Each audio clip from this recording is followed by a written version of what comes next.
CCS की बैठक चल रही थी कल और पूरा मीडिया समेत देश की निगाहें इस बात पर थी कि सीसीएस की बैठक चल रही है। वहां पर तीनों आर्मी चीफ्स हैं, एनएसए बैठे हैं, सीडीएस बैठे हैं, तो वहां पर क्या डिसीजन होने वाला है और उसमें हम देखते हैं जाति का जनगणना पर फैसला आया।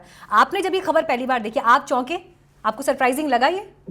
बिल्कुल, हर आदमी चौंका, लेकिन वो चौंकते हम इसलिए हैं क्योंकि हमारी एक हैबिचुअल हैबिट है। हम चाहते हैं कि सरकार वैसे ही करे जैसे हम सोचते हैं, जैसे मीडिया सोचती है, इंटेलेक्चुअल सोचते हैं।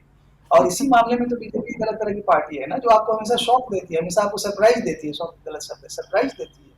और इसका मतलब उनकी स्ट्रेटजी बनाने की। और हम लोग क्या करते हैं, हम जो मीडिया जर्नलिस्ट हैं और इंटरप्रेटर्स हैं और एकेडमिशियंस हैं, जो करते हैं उसकी व्याख्या करते हैं। उन्होंने ऐसा किया तो उसका क्या मतलब है, करने वाले डूअर दे आर डूअर। तो उन्होंने किया, तो उसका उसके पीछे बड़ी तैयारी हो गई। मुझे लगता है ये आज की नहीं है। वो अमित शाह ने जिस दिन बिहार में कहा था कि जाति जनगणना हम कराएंगे, बहुत क्लियर उन्होंने भाषण में कहा था। मुझे लगता है उस समय से ये इनके भीतर चर्निंग चल रही थी और शायद उससे पहले भी चल रही हो, क्योंकि ये सवाल तो खड़ा हुआ था, सवाल को जी। रिस्पॉन्ड करना था। और सवाल को उन्होंने, और अभी नरेंद्र ने बहुत अच्छी बात कही कि, या शायद सुमित ने कही कि इनके पास वो मैकेनिज्म नहीं है इन पार्टियों के पास कि किसी चीज को अपना बना पाए और बचा पाए। अपनी इनके हीरोज, इनके नायक, इनके सारे रिसोर्स दूसरे ले जाते हैं। तो ये मुझे लगता है कि अ, नरेंद्र जी, वैसे आपका क्या ओपिनियन है सर? मतलब एक एक चर्चा ये भी चल रही है कि पहलगाम हमले को लेकर जितनी मीडिया रिपोर्टिंग हो रही है, जितनी बात हो रही है, उस पर से भी ध्यान हटाने की क्या एक कोशिश थी क्या ये फैसला? क्योंकि अभी चीज़ें होते होते आगे इम्प्लीमेंटेशन होने में तो बहुत समय है, पर एक बात कह दी गई है, अब सब कुछ उस बात के इर्द गिर्द हो रहा है।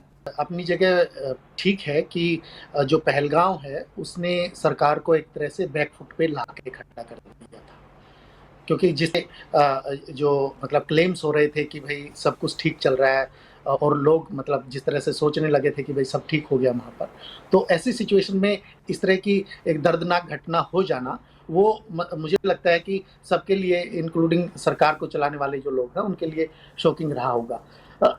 लेकिन एक चीज़ ज़रूर है कि जो राजनीति है, जिस मतलब राजनीति में लोग रिस्पॉन्ड करते हैं चीज़ों, जैसा ही कुछ होता है तो उसमें राजनीति में रिस्पॉन्ड करते हैं, वो कोई भी पार्टी हो। लेकिन जिस स्मार्टनेस के साथ मुझे लगता है कि बीजेपी रिस्पॉन्ड करती है, शायद वो स्मार्टनेस और पॉलिटिकल पार्टीज के पास वो है नहीं। और क्योंकि अब ये लंबे समय तक सरकार में है और जिस तरह का इनके पास डेटाबेस है, जिस तरह का इनके पास पूरा संगठन है, स्ट्रक्चर है पूरे का पूरा, उस हिसाब से मुझे लगता है कि ये इस बात को बहुत अच्छे से जानते हैं। जैसे आप देखेंगे कि विमेन रिजर्वेशन वाली बात एक समय पे कह दी, जो कि इस इलेक्शन से थोड़ा सा पहले की बात है, ठीक?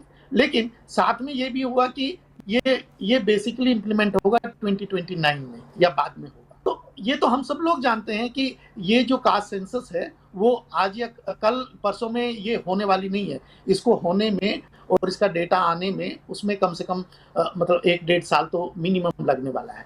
लेकिन दूसरी बात उसमें ये भी है कि कास्ट सेंसस तो होगा, लेकिन उसमें आप डेटा किस तरीके का लेके आएंगे वो भी बहुत इंपॉर्टेंट चीज है। क्योंकि कई बार सरकार ये भी डिसाइड कर सकती है कि भाई इस वाले मुद्दे पे हम डेटा कलेक्ट नहीं करेंगे, जिससे कास्ट सेंसस का जो एक्चुअली जो जनरली लोग जो हम लोग सोच रहे हैं कि भाई इससे कुछ बड़ा परिवर्तन हो जाएगा, जैसे जी ने कहा, तो मुझे ये भी हो सकता है कि सरकार कुछ ऐसे इंडिकेटर्स को इग्नोर कर दे कि भाई ये वाले इंडिकेटर्स हम लोग नहीं लेंगे और बाकी जो कास्ट सेंसस है वो हो जाएगा।